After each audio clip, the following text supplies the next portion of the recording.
Ξεκινάμε το παιχνίδι και θα σας διαβάσω τις οδηγίες του παιχνιδιού. Αν σταματήσετε σε αρχαιολογικό χώρο με χρώμα πράσινο, κερδίζετε 4 βήματα μπροστά, εφόσον απαντήσετε σωστά στην ερώτηση. Αν σταματήσετε σε ανασκαφή με το χρώμα κόκκινο ή σε πλατεία με το χρώμα γαλάζιο, χάνετε τη σειρά σας για ένα γύρο. Αν σταματήσετε σε βυζαντινό μνημείο με χρώμα κίτρινο, κερδίζετε 3 βήματα μπροστά, εφόσον απαντήσετε σωστά στην ερώτηση.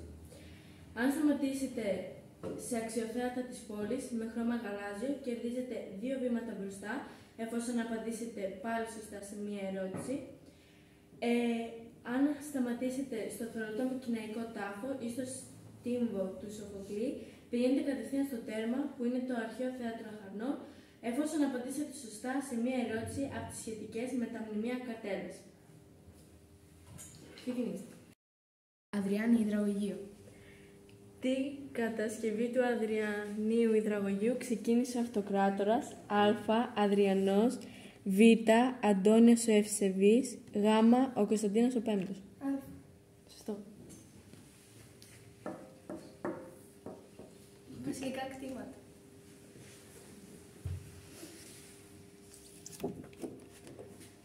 Ποιοι κατοικούσαν στο χτήματα Τοΐου? Α. Ο Πρωθυπουργός της Ελλάδας, Β. η Βασίλισσα Ελισάβετ, Γ. τα μέλη της τέως βασιλικής οικογένειας. Γ. Σωστό.